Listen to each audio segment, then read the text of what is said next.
tonight.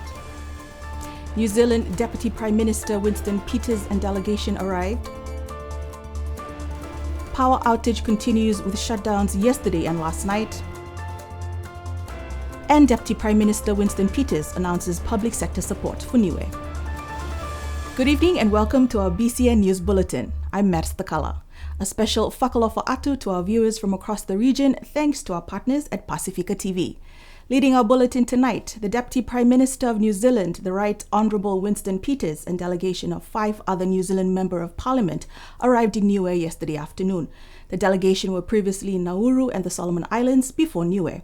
They will be here until tomorrow. Here's Esther Pavihi with more. This is the third visit by high-level government leaders from New Zealand to Niue since the beginning of the year. In April, the Speaker of the New Zealand Parliament, Honourable Jerry Brownlee, visited with 5 other members of Parliament. And just last month, New Zealand Prime Minister Christopher Luxon and his wife Amanda Luxon visited Niue and stayed overnight. Deputy Prime Minister Winston Peters arrived just after 4 p.m. yesterday afternoon with 5 other members of Parliament. The delegation was officially welcomed by Premier Dalton Tangilangi and his Ministers of Cabinet, as well as the Speaker and members of the Niue Assembly at Whaliwhono 2. The welcoming ceremony included a flag raising. Members of Parliament were introduced to the Deputy Prime Minister by Speaker of the Assembly, Hima Douglas. A small reception was held to welcome the Deputy Prime Minister and his delegation at Halamahanga yesterday. Early this morning, he was taken on a tour out at sea on the New Zealand-funded search and rescue vessel, accompanied by Premier Tangilangi and member assisting the Minister, Riki Makani. In the afternoon, Deputy Prime Minister and his delegation visited Niue High School. Part of the program included a youth forum with the theme My Niue in 2074, What Will the Next 50 Years Look Like? Later in the afternoon, the Deputy Prime Minister attended the groundbreaking ceremony at the location of the New Zealand-funded $20 million renewable energy project. Winston Peters has visited Niue several times before, and when asked if this means that he has a soft spot for Niue, this is what he had to say. Yeah, I have a serious soft spot for Niue. I've been here a lot of times. I came here for lots of reasons. I came here for the 25th year celebration, where I got hijacked by 4 of your most senior men who hijacked me at 11:30 at night, and I didn't get to bed until 5:30 the next morning. And they wanted to tell me that they weren't happy with my country, and they wanted a capital R put back in the realm country connection. And I made up my mind I'll do just that the best I could personally. Yeah, I do have a soft spot for this place. Plus having the connected DNA, I hope you understand that. Esther Pavihi for BCN News. Premier Dalton Tangilangi and New Zealand Deputy Prime Minister Winston Peters held bilateral talks this morning, and in a joint press conference, the Deputy Prime Minister announced public sector capacity support for the government of Niue. Our senior reporter Esther Pavihi was there this morning. At Whaliwhono 2 this morning, Premier Dalton Tangilangi and his team met with the Deputy Prime Minister Winston Peters and his team in Cabinet Chambers for a round of bilateral talks.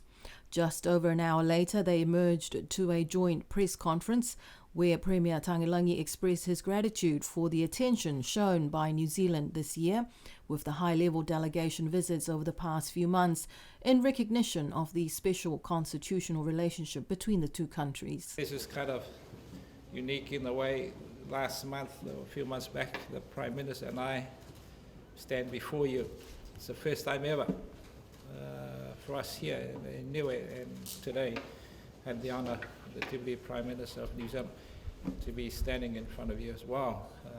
And I think it's only appropriate given the relationship that we have and the partnership that Niue and New Zealand has. So, and you'll probably be wondering about these travels. I think if anything, it shows the commitment that New Zealand has for Niue. We all know that we celebrate 50 years in that unique relationship that we have, etched in the Constitution. And it's great that they have paid attention to Niue, as always, but I think this year especially, marking that 50th, that they're here showing that support, which is very grateful and appreciated by myself and by my people of Niue. So you're probably also wondering in our discussions is all about furthering that commitment or that support from New Zealand, carried on or picked up from what my discussions with the Prime Ministers, as you all know, which we have been receiving support, and of course going into the future, as you all heard, regarding renewable energy sector and that, and we are very grateful for the support.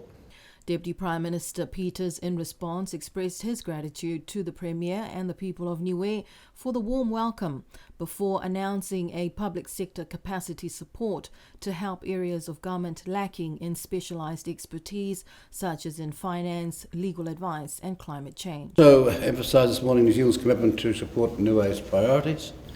One of these, which Niue has raised, is public sector workforce constraints. New Zealand has listened and heard these concerns. And we're also pleased to announce that New Zealand has committed to provide capacity support to Niue's public sector for funding new roles within key departments, which will include also, for example, public financial management positions sitting in Niue Treasury, as well as policy and climate change related roles. And promise to fix up the old roof on the old Parliament building as soon as we possibly can when we get home. New Zealand is optimistic that this support will assist in elevating and alleviating short-term workforce pressures for the government of Niue. We seriously look forward to the rest of our time here as a team of parliamentarians from across the divide in New Zealand politics. So thank you very much, Premier, and please pass on our gratitude to your people when you're next on Niue Radio. Winston Peters, who is also the Minister of Foreign Affairs and Trade, said that this doesn't mean that those providing support will be based on the island, but they can come in from time to time. He says this support recognises the challenges faced by small populations. Way back we were always saying, look, if we can put in for short term, auditor capacity, higher training, civil servant capacity, where you build up the strength of the organisation locally by bringing in a specialist from which they can learn going forward, and that's the idea. They don't have to be here permanently, it doesn't have to be 12 months a year. But when you're coming up to budget time, and if people want help, it's not difficult to send a specialist in here to do the job. Looking at it comparatively, there are some law firms that would have a bigger bill, a bigger need for capacity to do that in terms of the money they're handling and the clientele they're handling. So it's understanding that small populations, even New Zealand's in the same boat sometimes, small populations have a potential shortage. How can we get the expertise and help out as part of our foreign aid? That's all the suggestion is about, but it's not the first time we've considered it. When asked if this public sector capacity support would extend towards the media, Honourable Peters said it's promising.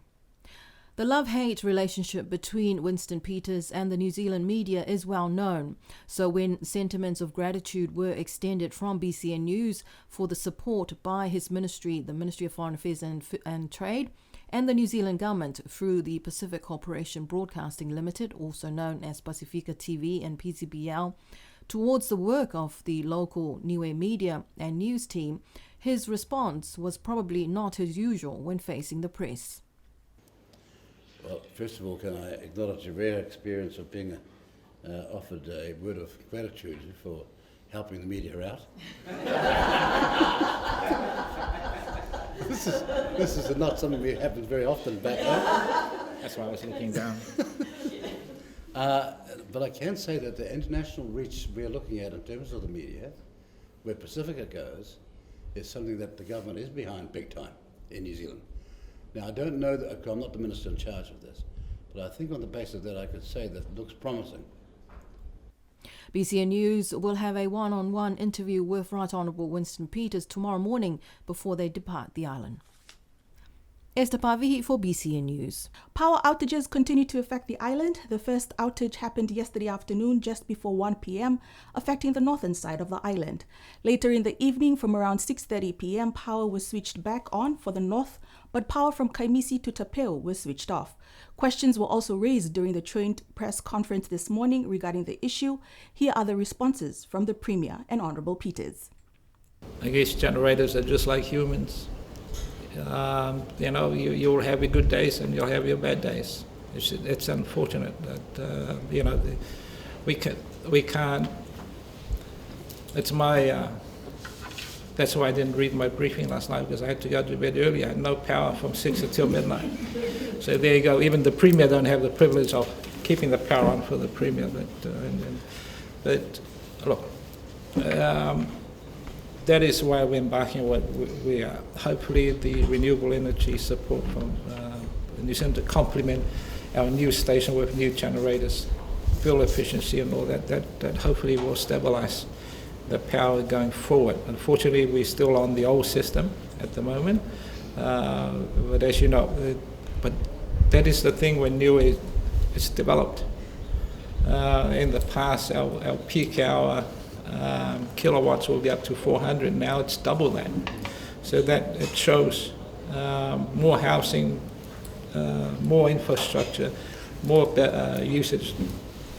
So we just need to ensure that we are with time and update those key infrastructures. Well, in fact, we also had a brief discussion this morning about updating the electricity utility for long term.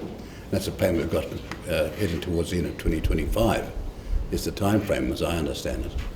The key thing is, of course, this was a utility that actually burnt down some time back, as I recall, and we're sort of still dealing with it, I suppose. And then the issue is what is going to be, what are the range of power sources going forward? Because people will want power 24/7. You don't want to have blackouts like you had in Australia, where the system was going to alternatives, and all of a sudden there were long-range blackouts and put the fear of God of people. So they're back now, reviving some of their energy resources that they'd given up. So how important is it? Well, it's seriously important, because without energy, they can't do the rest of the things that are required. And also, we think that in a way, and you will probably come to the same appreciation, it's got an enormous potential for tourism. Just more people got to find out about it. It's the world's best kept secret at the moment, sad to say. Premier Dalton Tangilangi yesterday at the Fono Eke Pule tabled under a certificate of urgency 2 bills to increase the number of board members for the BCN Board and the Price Control Board. Questions were also raised by 2 common role members, Olive Jacobson and Emani Fakaosi Manavalui, as to the reasons for increasing the board members. Premier Tangilangi responded that the increase in numbers is to be consistent with other boards. And I said it in fairness of the government been carrying BCN for so long, and we tried all sorts of ideas in order. We know that it can't be self-sustained, but has been supported for so long, as we know. Last few years back, they've started to make some revenue, but then all the challenges with now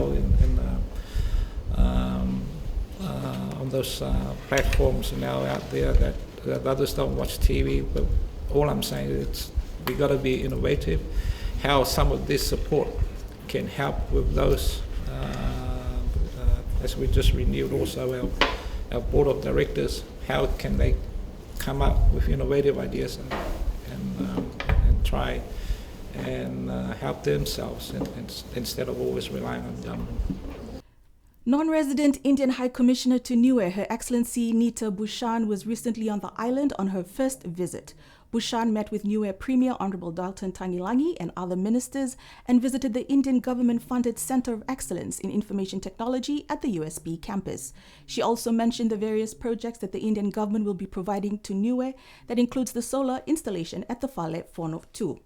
The High Commissioner acknowledged the upcoming 50th Constitution celebration and reiterated India's commitment to supporting community projects in Niue. She also thanked the Premier for the warm hospitality and support to the Indian community on the island despite her short visit. She left the island on Monday. 6 projects have been announced as the recipients of the funding in the first ever Aotearoa New Zealand Pacific Regional Media Fund that will create content for audiences across the Pacific and New Zealand with funding from New Zealand On Air. BCN is amongst this list of the 6 successful recipients being selected.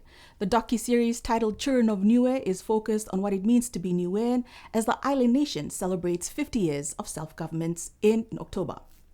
It is a collaborative production between BCN and Kingston Productions with funding worth $310,000. The other 5 projects for this New Zealand On Air funding are Dollar to Dream by TV3 Samoa and Cadnes Street, Paradise in Peril, Aurora TV of the Cook Islands and Sun Peaks, Rugby Chiefs, Village Legends by TV1 Samoa and Coverball Media, The Bride Price Vanuatu by VPTC and Great Southern Television, and The War Below Restoring Hope in the Solomon Islands by Telecom TV and Nine Islands Media. The 6 projects are in collaboration between New Zealand-based film production companies and 6 production organizations from across the Pacific Islands. A one-day workshop aimed at supporting and understanding cultural knowledge linked to climate change for the past and present was held today at the Millennium Hall. The Pia Niue initiative falls under the climate traditional knowledge component. One of the activities is to make starch from the pia crop for a local breakfast delicacy called nane. The session was facilitated by the Niue Meteorological Services and the government's Project Management and Coordination Unit for the Ecclesia Keresino Niue Women's Group and supporting stakeholders. The workshop was funded by the United Nations Environment Programme Climate Information Systems for 5 Pacific countries, including Niue. About 30 participants were in attendance. The Niue Health Department's village inspection has resumed, beginning with the village of Mutalau this week. Village inspections have been completed in Hikutavake, Makefu, Namukulu, Hakupu, and Liku. According to their Health Division Facebook post, they thank everyone involved, including the Mutalau Village Community, Water Division, Bulk Fuel, PMCU, Public Works, Building Division, Department of Environment, and Public Health. The village inspection program began in May, aimed at promoting a healthy and clean living environment for everyone on the island. The next step after this inspection is to compile a comprehensive report, and this will be crucial in providing valuable insights and recommendations to each village council in Niue. You can follow all the latest on their Niue Health Division Facebook page. The Girls Brigade Niue held an International Day of Prayer and also celebrated 131 years of the Girls Brigade around the world last Saturday at the Millennium Hall in Alofi. 11 stations from around the island showcased their Sephomore flags as part of celebrating Niue's 50 years. National Commission of the Girls Brigade Niue, Becky Toase, shared more on this. Each year we have to celebrate Girls Brigade World Day of Prayer, because it was actually an international program. So in June, on the 10th of June, we used to have that together in the past. So come June the 10th, we do that. But as we come throughout the years, some companies didn't turn up. There are things that come on top, and we didn't actually carry out the program properly or fully, because the girls are either busy doing something else in community work. So we actually move it right to the end of June, where now, today, that we acknowledge and remember and celebrate the Worldwide Girls Brigade Prayer Day. The event had a church service in the morning followed by lunch. The event's theme was Rise in Strength, Make Disciples, focused on transforming girls' lives to enrich God's Word. So the programs that goes with it, we also look at as a national day for Girls Brigade Niue, where we present our national awards as well as do our activities like marching, companies march with flags, and also we had the service, and after that we have activities afterwards. So today, we're going to do that today, but even though it's raining, we can still use the hall to do our activity afterwards. And in sports, Niue Primary School held their Cultural Sports Day last Friday at the school grounds. It was a hype of activities as parents, families, and friends showed up in numbers to support their children from years 1 to 6. The overall champion house for 2024 went to Malau, and the champion house for Manching went to Hahave. The champion Olo Fuaniu for the girls category went to Tili Fuhonui, and the champion for the Tasika for the boys category went to Iram Mataninganga. And finally, on our feature segment tonight, BCN News had the chance to speak to Willie Sanitelli, the owner of Limestone Motors, who has been operating his business for almost 24 years now on the Rock. If you've ever lived in Niue, then you might have had your car fixed at Willie Sanitelli's workshop in Alofi. Willie came back home in 2000 after living and working in New Zealand for years and decided to start his own mechanic business. I come back from New Zealand in 2000 But I run a business in New Zealand for good 15, 16 years. I came back in 2000 and I just have a go. Try and create something here in Niue. Though there are challenges, he says just putting a smile on people's faces once their cars are fixed is the best part about his work. It's just a smile on people's faces, eh? Like coming back home and run a workshop and do a lot of stuff. I get paid a lot less than I get paid in New Zealand. And over here, I work a lot harder for a lot less. But the problem is because the income of the people. So you just got to adjust their price to suit. He shares what a typical day is like at his workshop, fixing cars and tire issues for clients with 2 full-time employees. They work on about 2 to 3 cars per day. Interesting, like Monday morning I think it's like everybody going to the hospital, right? Everybody turned up with tires and car problems and all that sort of stuff. And sometimes there's some of the elderly, he just very much pop in to say hello, just to talk to you. And it's quite interesting, Willie, an automotive engineer by profession, has this advice to anyone out there wanting to start a business on the Rock. Limestone Motors is open from Mondays to Fridays. Oh, my advice to any Niueans, if you love your country, come and help your country, man. That's my main advice to every Niueans out there. It's paradise. And that's our news bulletin for tonight. You can join us for our Wangahau Bulletin next Tuesday. Until then, good evening.